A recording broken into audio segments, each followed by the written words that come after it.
yang 6 ini, yakinlah amal kita tidak akan diterima oleh Allah Subhanahu wa taala. Ketika Nabi SAW Isra dan Mi'raj dan bertemu dengan Jibril, maka Nabi tanya, "Ya Jibril, bagaimana yang dilakukan Allah kepada umatku?"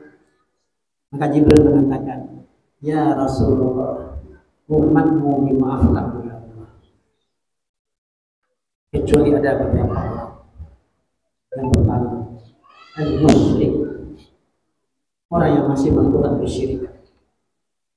Siapa saja di antara kita yang masih melakukan kesyirikan, berhentilah, karena puasa kita tidak ada nilai. Yang kedua, al-uququl walidain, orang yang durhaka kepada Allah. Akan sampaikan, orang banyak bisa berbuat baik kepada orang lain, tapi mereka bermusuhan dengan orang tua. Buat anak-anak kita, anak remaja kami, orang tua masih ada, maka bersyukurlah. Selagi dia masih hidup, pintu surgamu masih terbuka. Seorang sahabat, ketika ibunya meninggal dunia, lalu dia berkata, dia menangis sejadi-jadinya. Lalu ditanya, "Kenapa engkau bisa menangis seperti itu?" Lalu dia mengatakan, "Ibuku sudah meninggal dunia.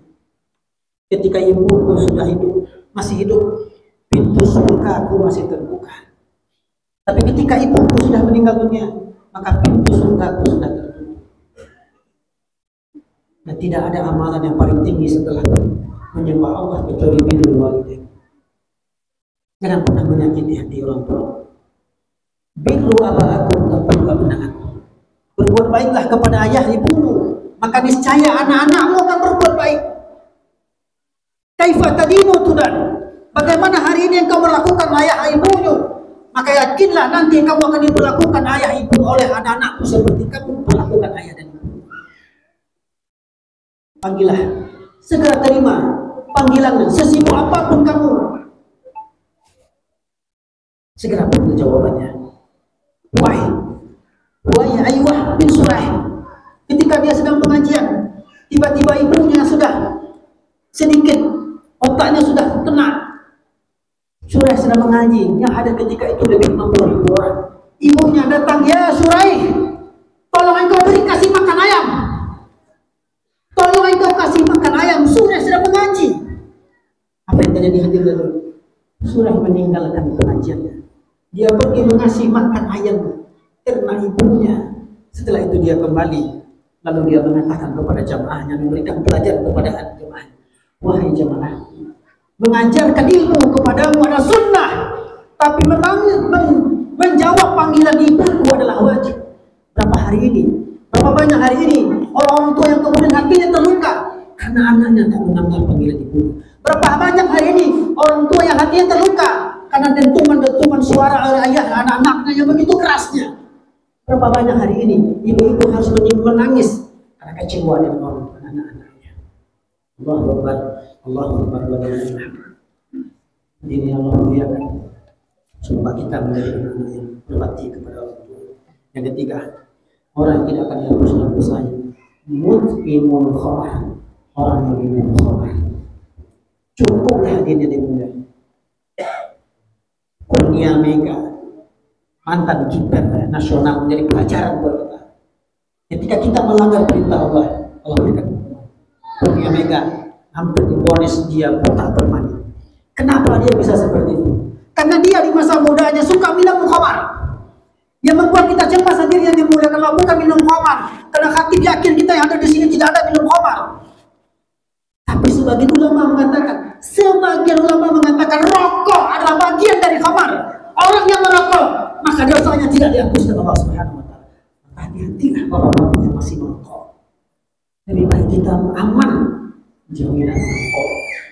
Kalau seandainya pendapat inilah yang benar, kalau pendapat inilah yang dibenarkan oleh Allah, rokok juga khamar, maka dosa kita tidak akan dihapuskan. Yang selanjutnya, qatilur rahim, orang yang memutus silaturahim. Siapa itu silaturahim? Silaturahim, orang yang punya rahim dengan kita. Orang yang punya rahim dengan kita. Orang bisa saja banyak baik kepada orang lain, tapi justru kepada keluarganya dia bermusuhan. Orang bisa banyak berbuat baik, membantu saudara yang orang lain, tapi saudaranya sendiri tidak dibantu. Hati-hatilah kita. Berapa banyak paman bermusuhan dengan kemenakan, ayah bermusuhan dengan ibu, saudara bermusuhan dengan saudara yang lainnya. Selama kita masih bermusuhan dengan yang dimuliakan Allah, dengan saudara kita sendiri, Allah tidak akan pernah menghapuskan dosa-dosa kita. Karena selanjutnya adalah orang yang bermusuhan dengan tetangganya. Siapa saja di antara kita yang ada di komplek ini, selagi dia bermusuhan dengan tetangganya, tidak saling tegur sapa, yakinlah bahasanya tidak akan diterima oleh Allah Subhanahu wa taala. Walaupun dia mendapatkan malam qadar, dosanya tidak akan diterima Allah Subhanahu wa taala hatta yastalihan, sampai dia saling berbuat baik. Maka kuranglah ego kita hari ini. Kurangnya ego, jumlahkanlah tangan kita untuk saling memaafkan sesama saudara. Dan yang terakhir, orang yang tidak akan dihapuskan dosanya walaupun dia mendapatkan malam qadar, al-mujahidin, orang yang bangga dengan dosa, orang yang sengaja memperlihatkan dosanya kepada orang lain. Itulah yang kami sampaikan, wahai ibu-ibu, jangan bangga dengan auratmu. Wahai anak remaja, jangan pamerkan auratmu. Engkau posting di Facebookmu, engkau posting di Instagrammu, engkau tidak menutup auratmu, bangga dengan penampilan itu, dosamu tidak akan dihapuskan Allah Subhanahu wa taala. Tutuplah auratmu. Jangan pernah bangga dengan dosa. Orang bangga dengan dosa, dia akan dihapuskan dosanya. Inna Allah wa malaikatahu yusholluna 'alan nabi.